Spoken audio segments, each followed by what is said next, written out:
The millionaire director ordered a poor black student to play the piano with the intention of humiliating him, but no one expected what would happen next. The smell of fresh paint still hung in the gleaming hallways of Wellington Academy, mingling with a delicate perfume coming from the impeccably lined flower beds outside the tall windows. The muffled murmur of elegant students echoed across the cool marble, their voices joining in a chorus of muffled laughter, expensive slippers and sneakers clicking softly on the polished floor.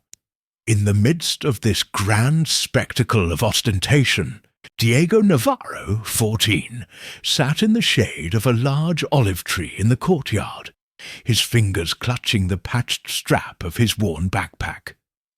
His eyes, wide and a little frightened, ran over the coming and going of impeccable uniforms.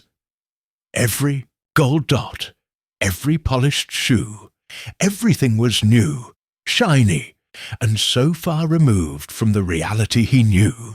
Beside him, Donna Carmen, his grandmother, smiled broadly, although her wrinkled eyes were moist with pride. She slowly ran her hand through her grandson's short hair and whispered words of encouragement, her voice sweet and full of the scent of lavender and warm bread, just like their simple home on the outskirts of the city used to be. "This is a dream, Diego. Take advantage of it, my son. This could be your chance," she murmured, lightly touching her grandson's shoulder. I'm sure this story will move you, so leave a like and subscribe to our channel to continue receiving incredible stories like this one. The wind carried with it the scents of the garden, but also a faint metallic smell from the old railings. The sky seemed bigger there, between the white pillars and the coloured stained glass windows of the rooms. But everything sounded muffled to Diego, as if an invisible glass separated him from that new world. He watched the groups of young people, laughing, typing on expensive cell phones, sharing jokes and stories that he didn't have access to. He felt a tightness in his chest, a mixture of anxiety and loneliness. Suddenly, the distinct sound of precise, almost military footsteps overcame the general murmur. An imposing figure crossed the courtyard, making way. Augusto, 16 years old, head boy, neat shirt, cold eyes. He stopped in front of Diego and Donna Carmen, raising his chin in an expression of supremacy. For a moment, a tense silence hung in the air. "You came for the full scholarship, didn't you?" Augusto said, his brow slightly furrowed, as if trying to decipher a particularly unpleasant enigma. His tone was low, controlled, but the words fell like small stones. Diego nodded, keeping his gaze lowered. Augusto smiled, but it was not a smile of welcome. "I hope you take advantage of this extraordinary opportunity. Here we value excellence." He emphasized the word as if it had an acidic taste on his tongue. "But know this, Navarro, we were promised that you are different. That can show everyone how to overcome a lack of resources." Her eyes scanned every inch of Diego's clothes. Donna Carmen's face tightened, but she lifted her chin with dignity, squeezing Diego's hand tightly. "My grandson works hard, very hard. He knows the value of things," she replied, her voice firm, although a slight tremor betrayed the tension. A low bell tolled the beginning of classes. The students began to disperse, but Augusto didn't move. He looked directly at Diego, his grey eyes shining with challenge. "Today the principal wants something special. They say you play the piano, Navarro. I hope you're ready to show it. Talent is not hidden here, even if it's raw." A cold smile appeared. "The promise is, if you're enchanted, they might even look at you differently. But don't fool yourself, boy. Here, no one forgets where they came from." Diego's heart was beating fast. He forced a nod, but his hands were shaking. His eyes met Donna Carmen's, begging for protection and courage. "You can do it, son," she whispered, her wrinkled fingers gripping his hand firmly, transmitting to him the certainty that was missing in her own chest. For an instant, the scent of lavender grew stronger, and Diego closed his eyes, breathing deeply, waiting for the impact of what was to come. Around him, the world seemed to whisper its promise. Either he learned to fly, or he would fall even deeper. Augusto walked away, leaving behind him an air of provocation. Diego stood still, his eyes fixed on the school door that now seemed even more imposing. The challenge echoed in the air, and also the cruel bet that everything there would be a test. Donna Carmen, still with her trembling smile, wiped her eyes and straightened her back, proud and fearful at the same time. In the distance, the sound of the piano escaping from an open window seemed to make the entire courtyard hold its breath. The principal's office was at the end of a long hallway, where fluorescent lights yellowed the white, impeccable boards of old awards and smiling alumni. When Diego entered, the air was thick with the smell of old paper and polished wood. The principal, Mr. Delgado, sat in his leather chair, his elbows propped on a desk so large it nearly hid his thin frame. A sardonic smile played on the principal's lips like a cat on the prowl. Diego hesitated at the door, his palms sweating. He glanced at Doña Carmen, who was waiting outside, sitting on a dingy couch. She gave him a tight but encouraging smile. Diego walked in, the sound of his cheap sneakers muffled by the thick carpet. Principal Delgado drummed his fingers on the desk. "Ah, Navarro, the piano prodigy," he said, exaggerating the last word as if it were a private joke. "Welcome to our humble institution. I'm glad you accepted our challenge." Diego looked down at the floor, struggling to maintain his posture. "Thank you, sir. I believe I can learn a lot here if you'll allow me." The principal raised an chiota eyebrow, the corner of his mouth curving into a cold smile. "Permission? Here, everything is merit. Some are born with violins in their hands, others—" Tss! He paused, his eyes sweeping over Diego's worn shoes. "Need help not to trip."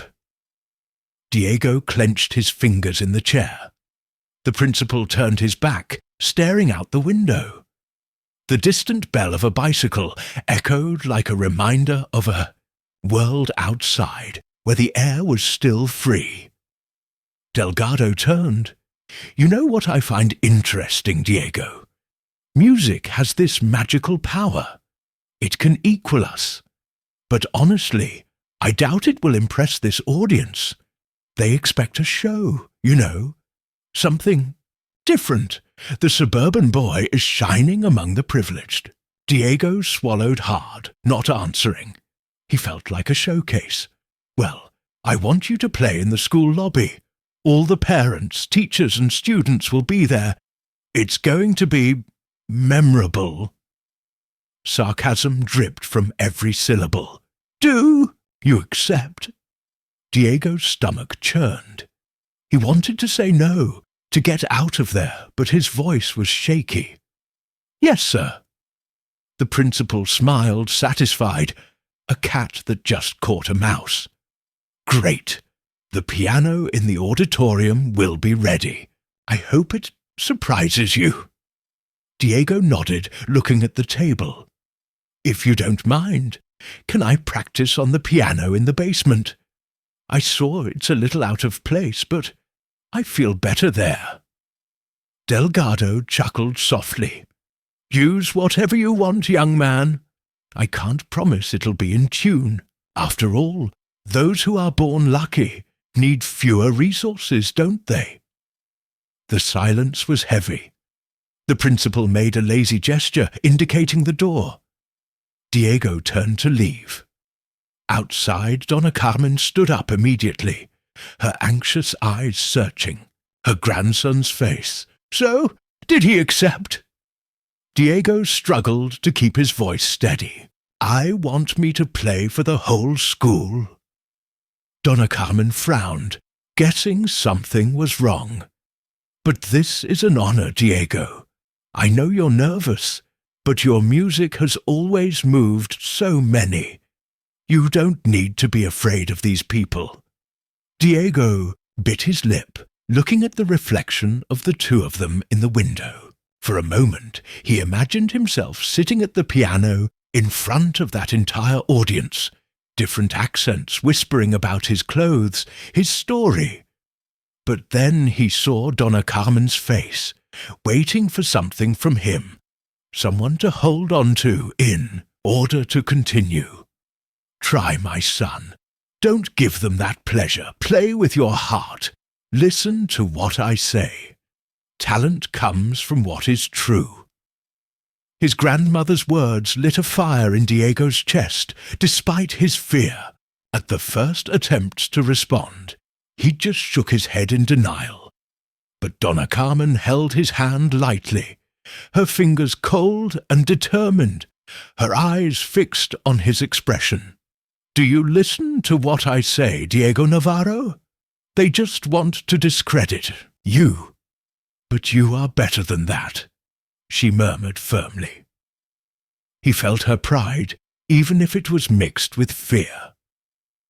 He took a deep breath, remembering the smell of the basement, dust, rust, and the old wood of the piano, a place where no one judged him, a place that was just his. He finally looked into his grandmother's eyes and saw there the courage he wanted to feel.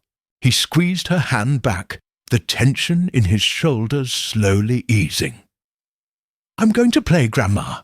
It doesn't matter if they want to see me fail.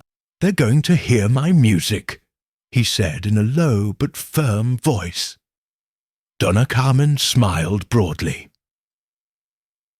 Fear was disguised as relief.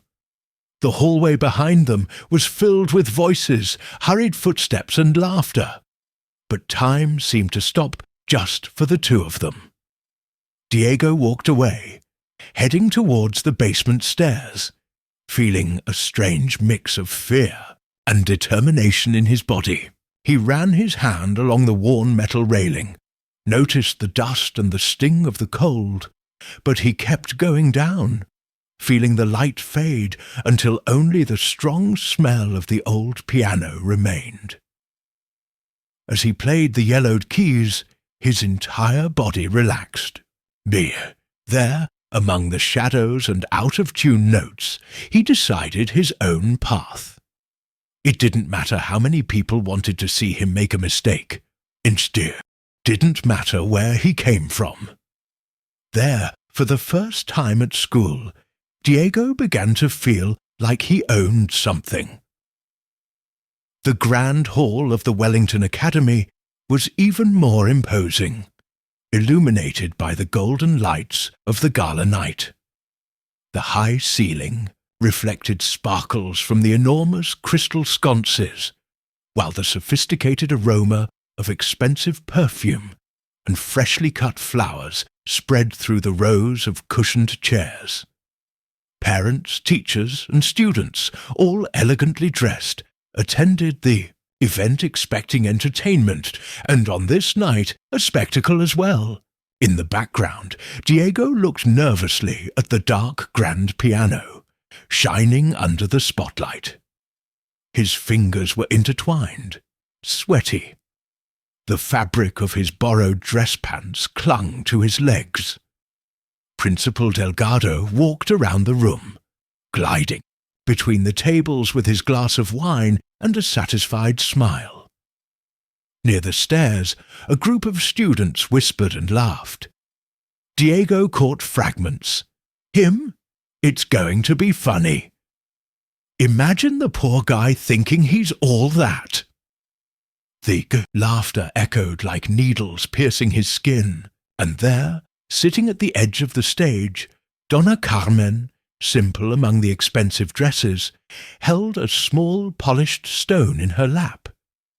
It was a smooth, bluish stone that Diego recognized immediately.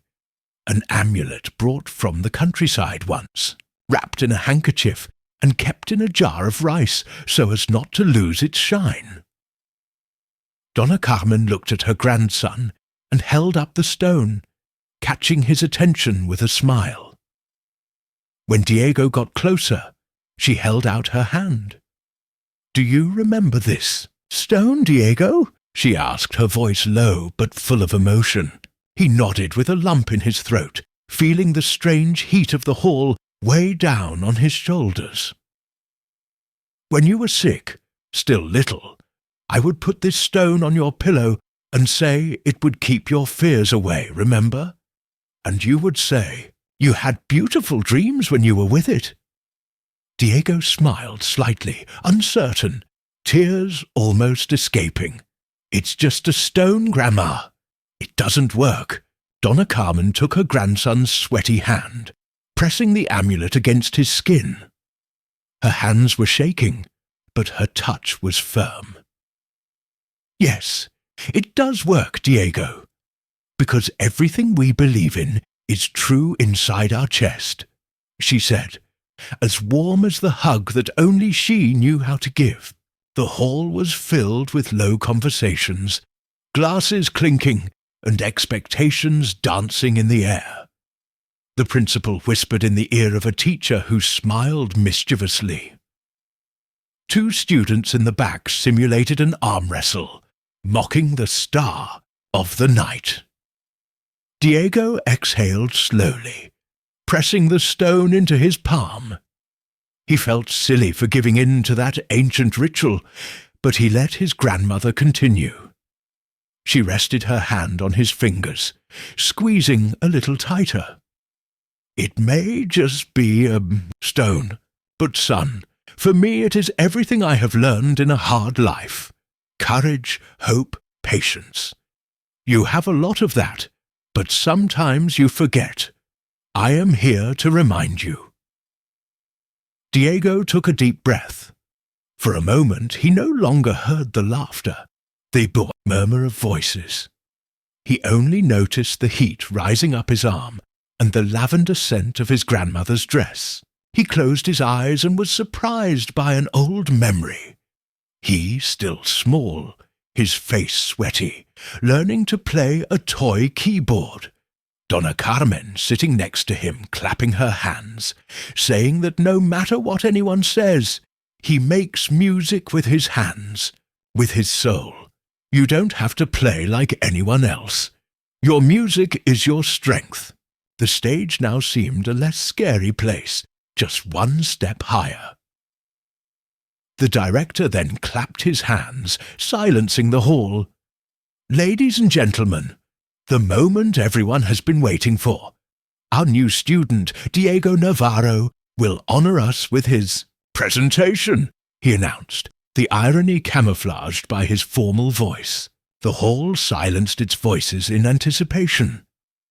Diego, with the hot stone in his pocket, walked to the piano. Two students exchanged restrained glances. A teacher hid a sneer. Diego hesitated. The chair seemed huge, the keyboard distant. He placed the stone next to the bench, feeling the heat linger in his hand. The silence of the audience fell over him like a heavy wool blanket. The young man looked at Donna Carmen among the guests. The grandmother smiled in approval, her gaze carrying words that didn't even need to be said. Feel it. Don't play for them. Play for yourself. for me." Diego's hands hovered over the keys. The butterflies in his stomach fought with a summer memory.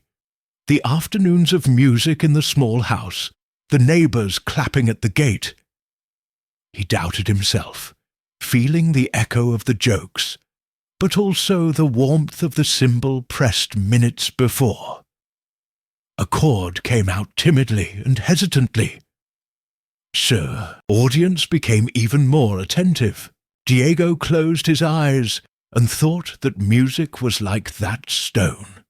It only made sense to those who believed in its value, and he believed, even if only a little.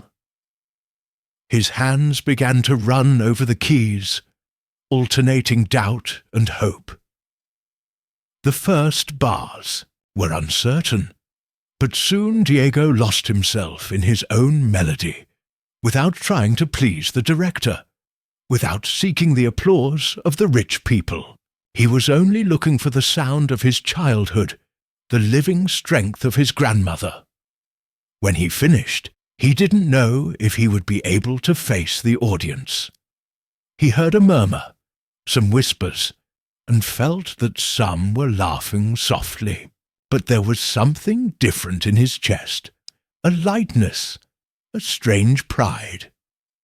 He took the stone out of his pocket and held it in his hand, wondering if his dreams really had any value there.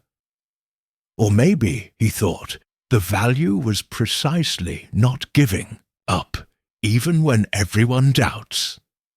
At the end of the performance, Diego could still feel the last chord resonating in his body. The hall was silent for a precious moment before an unexpectedly loud round of applause broke out. The applause multiplied, some standing up, others trying hard to hide the astonishment in their eyes. Director Delgado's face hardened, a smile nothing more than a cracked mask. The expectation of humiliation had been reversed. Diego had won over the audience not only with his talent, but with something more, as if his music had revealed an unknown truth about everyone there. The director, inconsolable, turned his back on the stage. Diego went down the steps feeling a strange mixture of numbness and triumph. Donna Carmen, tears in her eyes, went to meet him, hugging him tightly. Behind the stage, a corridor led to the school's archives room, reserved, old, rarely visited. He needed silence, and without meaning to, he bumped into the half-open door. Inside, the yellowish light revealed piles of folders and dusty portraits of past generations. Something caught his attention. A brown leather album leaning against the corner. Diego instinctively pulled it out and, among the glued pages, recognized a handwritten name. Carmen Navarro, 1968. Surprised, he sat down on a crate, leafing through the album with trembling fingers. Among the old photos were serious faces, wore faded uniforms. There she was, Donna Carmen, still a young girl, with short hair, a haughty sparkle in her eyes. On the back of one photo, there was a pencil note. First scholarship in the class. My greatest victory, CN. Diego's heart raced. He remembered questions he had never asked his grandmother about her past. She always said she had studied, but never in detail. It was then that, among the yellowed newspaper clippings, he read a note. Student from the suburbs wins music award at Wellington. Carmen Navarro enchants the city. He felt the world spin. The following photos showed a party in the old school hall with the grandmother holding a piano trophy, tears on her face, and next to her, a younger figure, tall, dark hair, the then teenage Ricardo Delgado, the current director. He closed his eyes and flashes appeared. He imagined Donna Carmen, a frail girl, sitting at the old piano in the hall, the audience attentive to the courageous playing of someone few dared to applaud at first. She saw young Ricardo in the background, his tense, perhaps envious gaze meeting hers at the moment when applause filled the hall, just like now. A buzz took over that past that had never been told to him, but that somehow echoed in the present. Traces of his grandmother's pain and pride appeared in Diego's mind.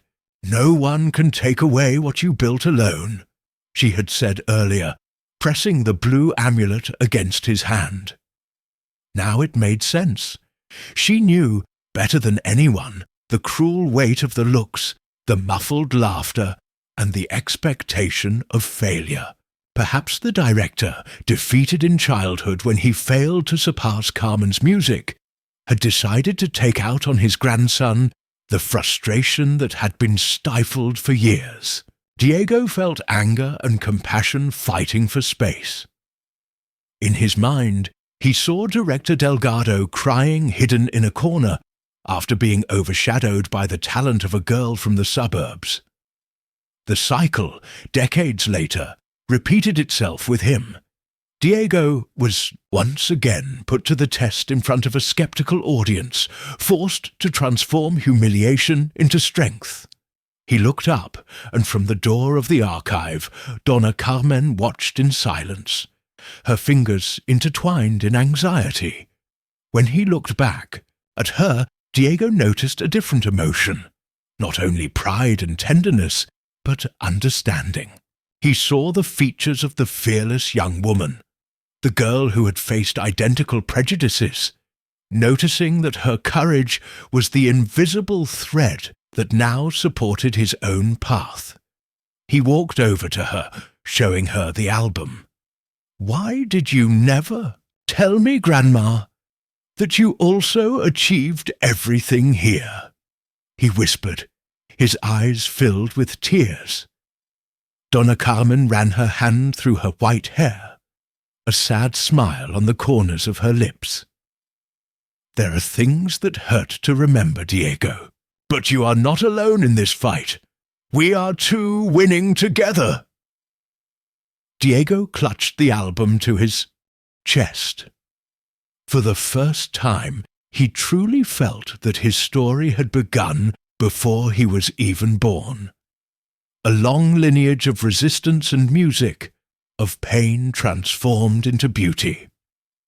He looked at his grandmother again, this time with admiration and a sense of deep connection, as if he saw not only Carmen, his grandmother, but Carmen, the young warrior, alive inside him. The morning after the event, the atmosphere at Wellington Academy was different. Wherever he went, Diego felt less hostile looks, some even admiring. There were shy smiles from classmates who had previously ignored him, a wave or two from teachers who murmured comments about the previous night's music. His name was already being heard in the hallway, but behind the celebration, new threats were growing silently. Principal Delgado was sitting in his office, his hands clasped on the mahogany desk, staring at his grumpy reflection in the glass. The phone rang insistently. Parents and supporters were praising Diego, pressuring the principal to value talents like his. But that flattery was poison. Delgado, resentful, felt the throbbing of memories from the past, revived by Diego's presence. The boy was, for him, the personification of a wound that had never healed. That afternoon, the dull sound of a crash echoed through the building. Students arriving in the music room found the new grand piano open, strings broken, a broken key exposed like a missing tooth. A rumor spread. Someone had sabotaged the instrument. Whispers soon suggested that it was Diego, with his habit of practicing at the wrong time. The principal, without blinking, fed the suspicion in the shadows, exchanging glances with his faithful secretary and making notes in his notebook, all of which were against the scholarship student. Feeling the hostility return, Diego tried to isolate himself. His faith wavered, his confidence shaken by the new obstacle. In the courtyard, Augusto, a monitor and son of a school counselor, approached the group that was whispering by the blackboard. He, always proud of his lineage, laughed out loud when he saw Diego sitting with his head down. Funny, huh? First the poor guy puts on a show. Now he breaks the school piano. What a lack of character, huh? Laughter echoed, but Diego just clutched the blue stone in his pocket tightly. It was in this atmosphere that, a week later, the invitation arrived from the National School of Music, a renowned conservatory in the city. Diego had received a direct recommendation after his performance at Wellington. The letter, printed on letterhead and delivered by a smiling coordinator, was read aloud in the classroom. The buzz was immediate. Some of his classmates even clapped. The principal, his face already red, abruptly took the letter from Diego's hands. "Your school year here hasn't finished yet.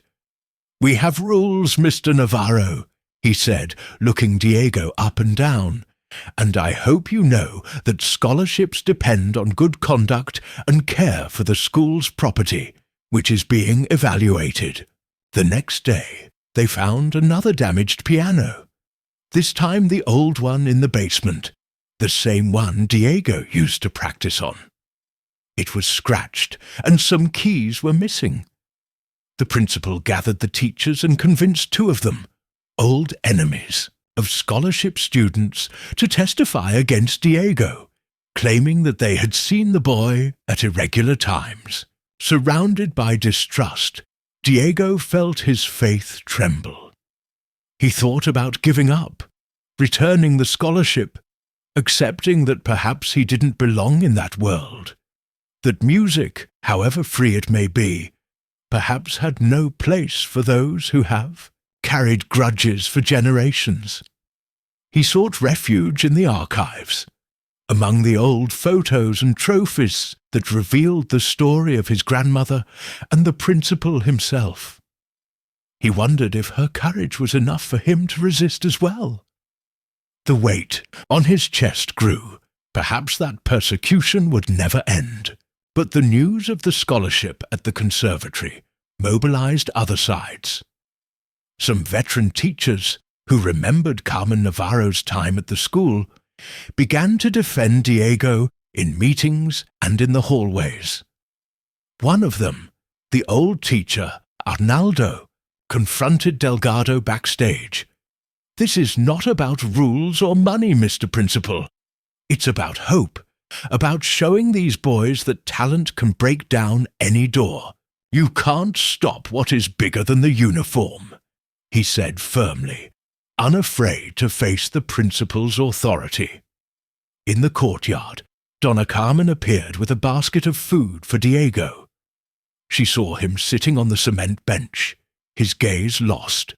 She sat down next to him and offered him some still warm bread, that kind of simple gesture that calms the spirit. "They'll try to bring you down, Diego, but the music is yours. No one can steal it. I've seen this movie before, son. You just need to remember what matters." Diego sighed, feeling small, but when he saw his grandmother's look, he recognized the same old fiber of someone who had survived similar humiliations. He realized that he wasn't fighting just for himself. He was fighting to break a cycle. The next day, a meeting was scheduled in the principal's office. Diego, Donna Carmen, Principal Delgado, Augusto, and some teachers were present. Delgado was all authority and venom. I can't allow an unruly student involved in property damage to continue representing the school," he shouted. "You yourself said you trusted me," Diego retorted, his voice trembling but firm. "I just wanted the chance to learn, like anyone else." Donna Carmen interrupted bravely. "This isn't about money, it's about hope. You're punishing a boy just because it's easier than reviewing your own mistakes." The atmosphere was suspended until Augusto spoke up, uncertain. "I don't think there's any evidence against him, Principal. And if you'll excuse me, I've never seen Diego mistreat anyone here." Tension broke the silence. Arnaldo risked one last defense. The conservatory opened its doors to Diego because he deserves it. Any decision to the contrary is injustice and fear, nothing more. Feeling the impasse, Diego took a deep breath. He made a choice that no one expected. "If I am no longer welcome here, I accept it. But I want to make it clear that I never broke anything. And if you need to investigate, that's fine. I just ask that you don't blame those who are not to blame, nor take away opportunities from anyone out of spite." Diego's unexpected serenity turned the room upside down. Delgado was speechless, pressured by the suspicious looks of the teachers and the monitor himself. Donna Carmen held her grandson's hand, moved. Outside, Diego felt fear and pride. He had decided to protect not only his own name, but also all those who would come after, as his grandmother had once done. That was the beginning of the cycle of resistance, stronger than any sabotage. What do you think of the story? Comment below with your opinion. It is very important to us. Winter took over the mornings at Wellington Academy. The wind blew through the hallways, bringing with it an atmosphere of silent tension, as if everyone was waiting for the next blow. Diego felt the days weighing heavier on his shoulders. He would arrive early to rehearse, but in the last week, everything had started to go wrong. On Monday, he found the practice room locked, and when he finally managed to borrow a key, he realized that his scores were missing. He searched through his things, asked his colleagues, and went to the secretary's office. No one had seen anything. No one knew anything. The disappearance shook him because there were drafts of new songs and improved versions of studies for the conservatory. On Tuesday, a bureaucratic notice prevented him from accessing the piano in the auditorium. The coordinator, embarrassed, explained, "Orders from above, Diego. Only authorized employees for now." No explanation, just doors closing in front of him, one by one. The rumor was that problems with the property required an inspection, but curiously, other students were practicing there without hindrance. Feeling suffocated, Diego sought refuge in the back room, where he usually studied with Professor Arnaldo. But there, he encountered another obstacle. The piano was missing 2 keys, the lid tied shut. At that moment, doubt consumed him like a shadow. Would it have been enough for everyone? Was there really room there for someone who didn't wear their surname like armor? He was climbing the stairs to the courtyard when he found Donna Carmen sitting, her gaze distant, twisting her handkerchief between her trembling hands. She raised her teary eyes when she saw her grandson approaching. "I can't do it, Grandma. My sheet music is gone. They've closed the doors to me." "I don't know if it's worth it," Diego said, his voice choked with exhaustion. Donna Carmen shook her head, visibly shaken. "This is all my fault, Diego. I should have stopped you, spared you this suffering. I should have told you before. How hard it was, how cruel these hallways can be. I was selfish, hoping things would be different for you. Diego had never seen her so fragile. The pride that had always emanated from her now dissolved into guilt. No, Grandma, don't do that. It's not your fault. He tried to console her, but inside he wondered if, in fact, he wasn't really alone, trying in vain. The week dragged on. Each attempt to rehearse was frustrated by a new obstacle. Each time he changed, it was like a rope was being pulled from his hands. The place at the conservatory disappeared inch by inch, while the teacher's eyes looked away from him, as if their gaze were an accomplice. Diego began to walk through the halls like a ghost. Light steps, shallow breathing, afraid of taking up space. One late afternoon, when he was already thinking about giving up trying to rehearse, he was surprised by Professor Arnaldo waiting at the side gate. Beside him were the young teacher Luciana and the monitor Augusto, with worried expressions. "You're not to blame for anything, Diego," Arnaldo said quietly. "And you shouldn't even believe that you're fighting alone." Augusto turned his face away, embarrassed. "I saw who took your scores, Diego. It was one of the director's assistants, but I was afraid to tell him beforehand." The revelation hit Diego hard. The heat of anger and frustration mixed with sadness. It was then that Luciana, in a firm voice, said, "We have come up with a plan. If the school closes its doors, we will open another window. We want to organize a concert outside of here without unfair rules. And you will be the highlight."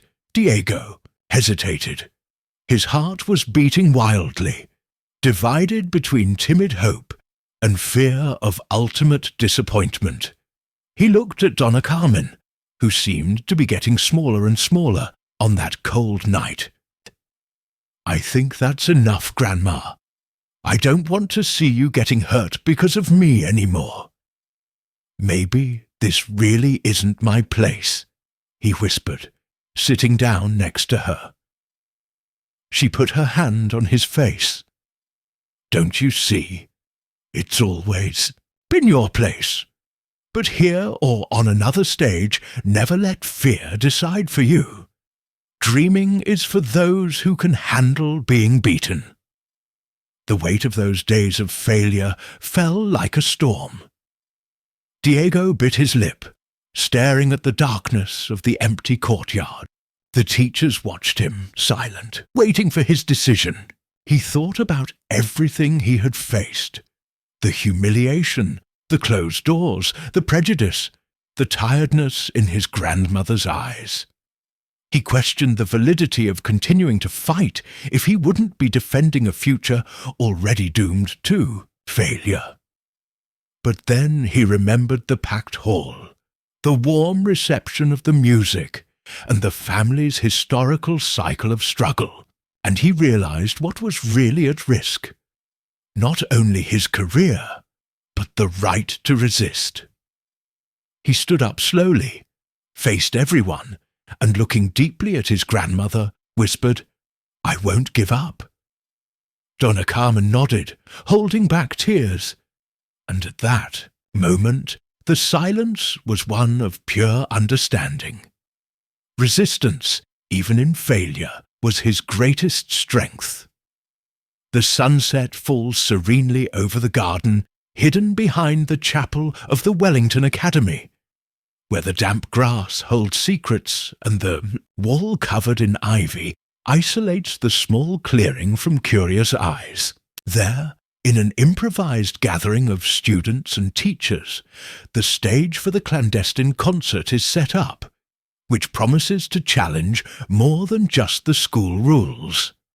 It is the cry of resistance of those who have always heard that they do not belong.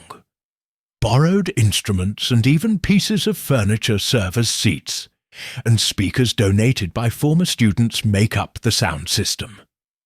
With a trembling hand, Diego slides the blue stone amulet from his childhood between his fingers, feeling in it the courage that his grandmother always tried to instill in him. A few steps away, the team of teachers is busy tuning the instruments, passing around sheet music rescued from the copies that Augusto managed to save. Teacher Luciana directs the rehearsals. Arnaldo gives encouraging glances. Donna Carmen watches, from afar, along with two hard-working parents who brought snacks and helped carry benches for the audience that is starting to arrive discreetly. Simple people, Diego's friends, classmates from the neighborhood, gathered in silent support. The atmosphere vibrates with something new. True belonging, even if built on the margins. The sun sets behind the wall, casting long shadows on the lawn. That's when Principal Delgado appears, stiff and uncomfortable, accompanied by Augusto. The buzz of voices falls silent, and the children squeeze into their parents' laps. Delgado, feeling everyone's gaze, swallows his pride and walks over to Diego, tying his tie with his usual nervous gesture. He approaches the boy, but his eyes remain hard as stone. Within seconds, everyone waits, tense for the confrontation. This should be an authorized concert, within the regulations, with tickets and names on the lists. Delgado growls, his voice articulated with promises of punishment. Some parents back away, hoping for the support of the teachers. But unexpectedly, Augusto, an adversary for months, intervenes between Diego and the director. It doesn't matter the place or the list, sir. What matters is the music. You can't keep that quiet, he says, surprising everyone, especially Delgado, who usually sees his son as his faithful extension. Diego notices the silent transformation in Augusto.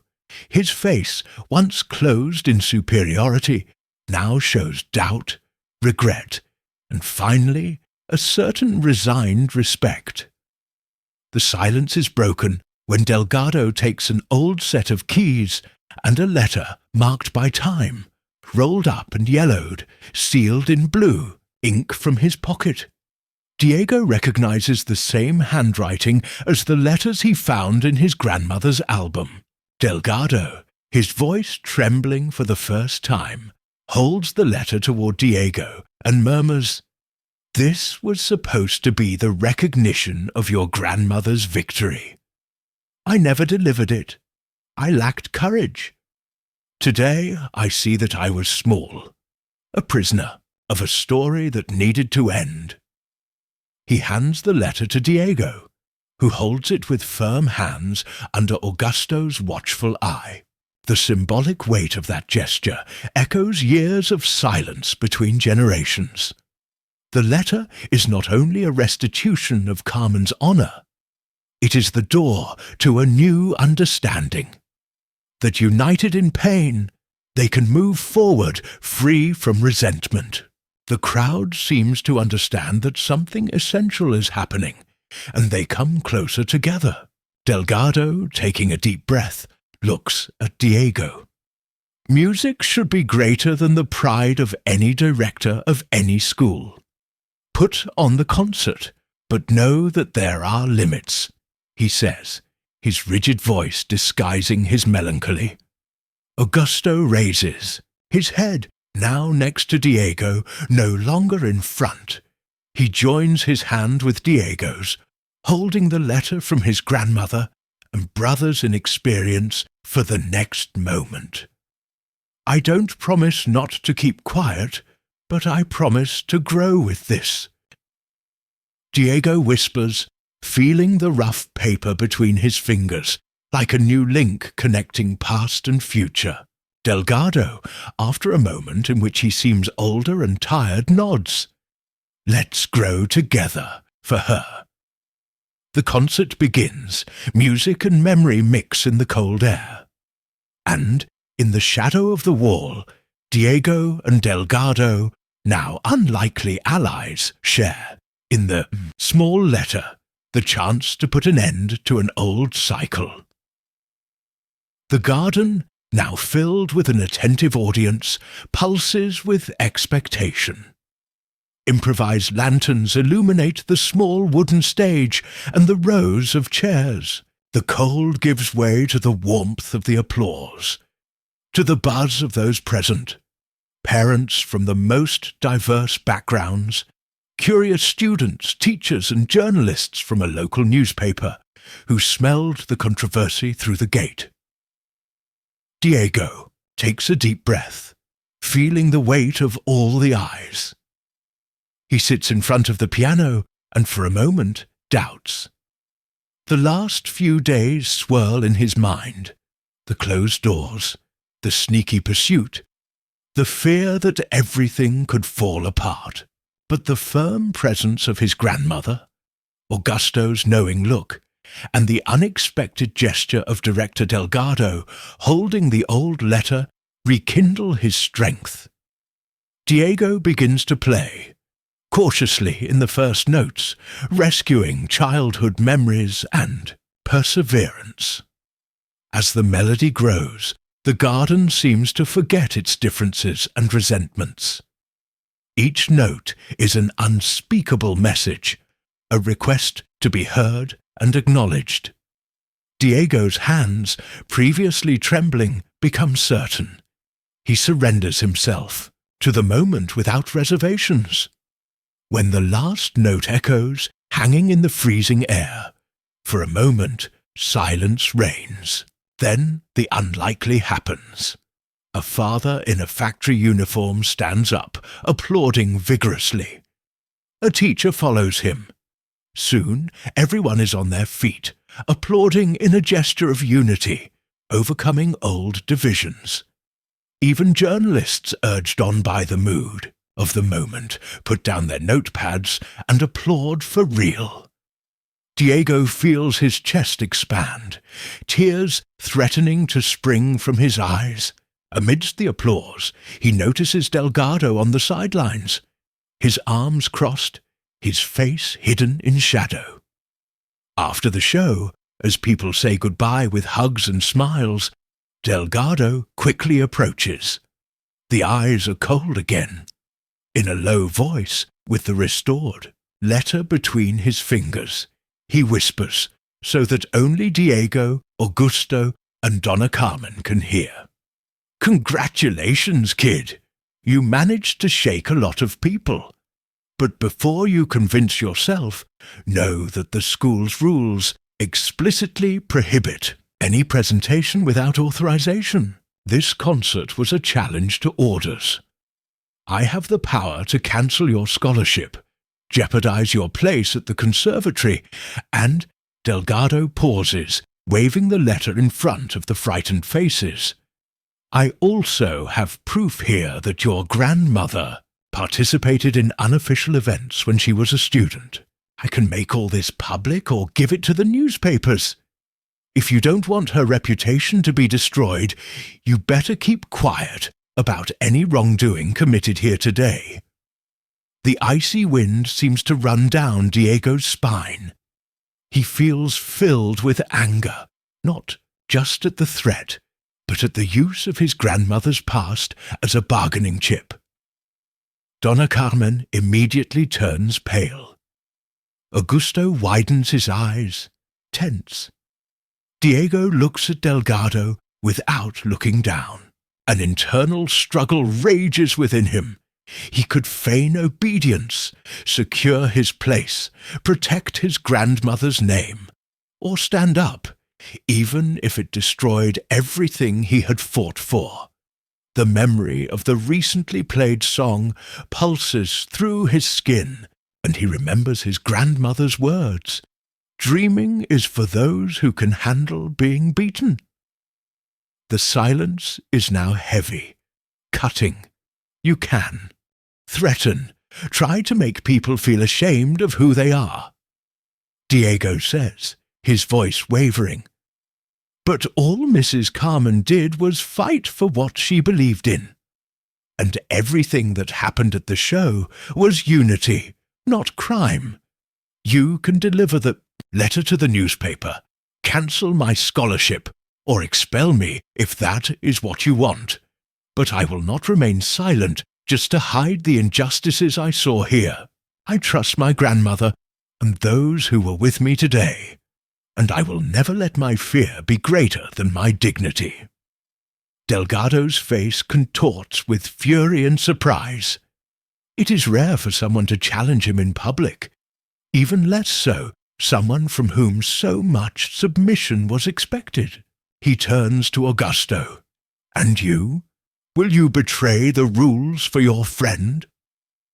Augusto, hesitant, looks at Diego and Carmen. The roar of applause still echoes in his memory. Finally, he lifts his chin, firm. I do what is right. If you want to punish someone, you can start with me too, sir. Donna Carmen extends her trembling hand and holds Diego's. His gaze, behind the wrinkles and untold stories, is one of sober admiration. The fear persists, but now you are supported by the certainty that you have made the ethical and necessary decision. It's no longer about belonging to the elite or pleasing the director. It's about not letting hope be held hostage by other people's shame. The truth is our greatest music, concludes Diego, looking at Delgado with serenity. The director, overcome not by strength but by righteousness, takes a few seconds before retreating. Head down, Donna Carmen takes a deep breath, clearly relieved. The garden, lulled by the last notes of the piano, and now by the courage of the boy and his grandmother, finally becomes fertile ground, not only for talent, but for the freedom of all. A triumph in a place where before there was only fear. The Wellington Academy garden, once hidden and silent, is abuzz with voices, hurried footsteps, and cameras in hand the morning after the concert. Staff collect signs of the historic night. Fallen sheet, music, benches out of place, footprints in damp earth. There are journalists in front of the gate, talking animatedly with parents and students, taking down statements about the prohibited event and the oppressive atmosphere that had been growing for years under the strictness of Director Delgado. Word of the show, of Diego's resistance, the teacher's boldness, and the support of his colleagues, had already reached the Regional Education Board and parents' associations. The shadow of dread of punishment turns into hope. Those who were once fearful now present themselves with determination, inspired by the collective gesture that broke a cycle of silence. Early in the morning, Delgado calls a hasty meeting in the main hall.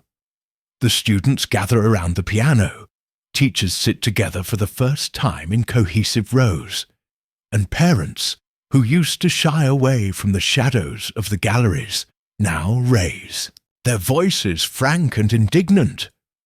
Journalists capture the tense looks and the restrained clamour. Delgado makes a point of highlighting the seriousness of the disrespect for the rules and hierarchy, cites articles of the regulations, and threatens sanctions. But this time, no one bows their head. Teachers Arnaldo and Luciana stand up. Luciana, in a firm tone, denounces the conditions imposed on the scholarship holders, the unfair monitoring, and details each of the situations in which Diego and other students were deliberately harmed. Arnaldo shows a dossier of documents, messages, and copies of records of the abuses. Augusto gives the Parents' Committee an audio recording of Delgado's blackmail in the school basement. The mood is one of imminent justice. Finally, a counsellor, present at the request of the press, takes the microphone. The reports of prejudice and manipulation add to the commotion caused by Diego's presentation, which is repeated in the testimonies as an example of overcoming hatred through talent and unity. The counselor refuses to ignore the complaints and announces in front of everyone the opening of an investigation and an immediate recommendation. The principal will be removed until the investigation is concluded. The school will need new leaders open to inclusion and respect. Delgado, pale and with his eyes downcast, is invited to leave the meeting in respectful silence. The old regime falls there, not by force, but by the unexpected union of diverse voices. At that moment, the students begin to applaud. Teachers stand up. Parents hug each other through tears. It is a rite of liberation and justice. Shoulders that had never crossed meet in tight embraces, suppressed tears turn into sobs of relief. Hope, stifled for so long, takes over the atmosphere. From the center of the room, Diego feels small in front of so many people, but immense because of the collective victory. Tears stream down his face, unafraid to show his emotions, and he throws himself into his grandmother's arms. Donna Carmen welcomes him, her watery eyes filled with pride and recognition. With a choked voice, she takes the amulet made of a blue stone, polished by time, from her coat pocket, the same one she had once given the boy in the cold hallways, and which had accompanied every battle since then. Now, in front of everyone, she holds her grandson's hand and places the amulet in his open palm. Diego holds the stone tightly, feeling in it the strength of everything they have lived through, of generations that have resisted without ever being seen, of all the music played despite fear. The object is no longer just a personal talisman. It becomes a symbol of belonging and renewal for the entire school community. His classmates surround Diego. He breaks down in sobs, trying to thank her, unable to find the words. Between tears and shared smiles, he looks at everyone around him. Those who dared to stand up to authoritarianism, those who suffered in silence for too long, and those who sang together on the sidelines and are now the center of history. With a hoarse voice and wet face, Diego raises the blue stone above his head, in full view of everyone, and declares, "No one will silence us anymore. Here, everyone has a voice and a place." The audience reacts by applauding. Some parents are moved, and the teachers look at each other in reverence for the boy's courage. Donna Carmen proudly holds him by the shoulder. Augusto and Luciana join him, consolidating a new era. In the background, the counselor announces the beginning of a reform program, which includes the creation of a student council and a firm policy against any form of discrimination.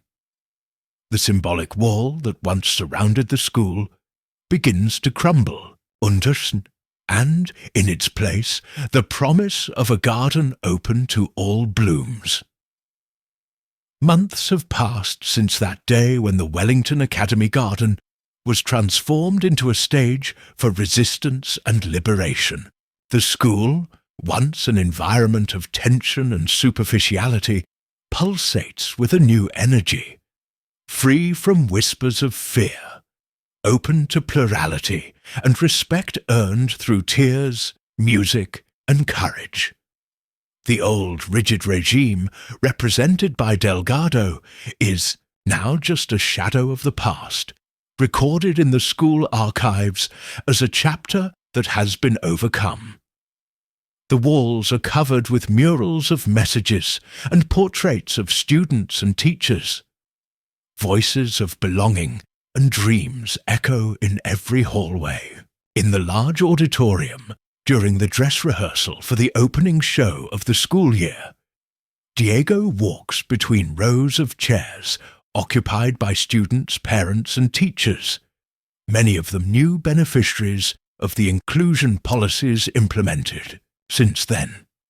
Tables, previously reserved for a select few, now welcome teenagers from different neighborhoods, skin tones and accents intertwined in laughter and expectations. Augusto, now officially appointed as the union's representative, walks around the stage, arranging the details of the ceremony, demonstrating the serenity acquired after his act of courage. Donna Carmen, sitting in the audience, watches her grandson's every move with a sparkle in her eyes, smiling at the lightness that school has finally allowed him. In the silence before the concert, Diego approaches the grand piano, whose keys were among his greatest trials and redemptions. He wears a small bracelet made with the blue stone that represents his journey, a visible sign that the path to this point was made of stumbles, music, and overcoming. Carmen stands up discreetly next to him, and together they approach the microphone. Diego takes a deep breath, feeling on his skin the cold of that first challenge and the warmth of the present. He looks at his grandmother, whose presence warmed his heart on the darkest nights. With a ceremonial gesture, he takes her hand and leads her to the center of the stage, in front of everyone. He formalizes a symbol of gratitude and recognition. He removes the bracelet with the blue stone from his wrist and with reverence hands it to Carmen to wear at that moment, sealing the bond of resilient generations. The applause erupts softly, like a whisper of hope. Augusto goes up on stage, displaying the confidence that only maturity brings. He takes a deep breath and gives a short speech, looking students and teachers in the eyes. Today, we officially end a cycle of silence. From tonight on, there will no longer be closed doors to any talent. This auditorium, which has already witnessed exclusion, will now be a stage for equality and new opportunities. No one will be judged by their origin, but by the courage to share who they really are. At that moment, the entire assembly rises to its feet in rapturous applause. The stage becomes a symbol of the rebirth of the school as a garden without walls, where each person is the seed of the future. Hugging his grandmother, Diego sits in front of the piano. He plays the first notes with his eyes closed, feeling in his fingers the lightness of restored dignity. The melody fills the air, awakening new and old emotions in the stands. Parents exchange proud glances. Teachers smile broadly. Fascinated students murmur about courage and dreams, understanding that true talent grows in the fertile soil of respect. Donna Carmen, with the blue bracelet on her wrist, looks at her grandson, tears of happiness rolling down her face. The sound grows vibrant, overflowing all the time with oppression, transforming pain into shared beauty. Diego finishes the song to an emotional ovation. The people stood up, not only for the art, but for what it represents: the redemption of an exclusionary past, the victory of respect over arrogance, and the clear proof that no one can silence true talent. He stands up, wipes away his tears, smiles at his grandmother and Augusto, and says, with a choked but certain voice, "We won together because music and dignity do not belong to a few. They belong to everyone." The auditorium bursts into applause, and at that moment, every corner of Wellington Academy is renewed with the certainty of the equality achieved. In the eyes of those present, a lesson engraved in fire. There, the piano notes do not subjugate or divide, but liberate. The message remains engraved in everyone's hearts, even when silence descends upon the hall, and Diego, looking at the horizon, repeats to himself, to Carmen, and to the future of the school, "Dignity always triumphs over prejudice." The end of. This story moved you, didn't it? So leave your like, subscribe to our channel, and activate the notification bell. By doing so, you will not miss any news here on the channel. Share this story with a friend.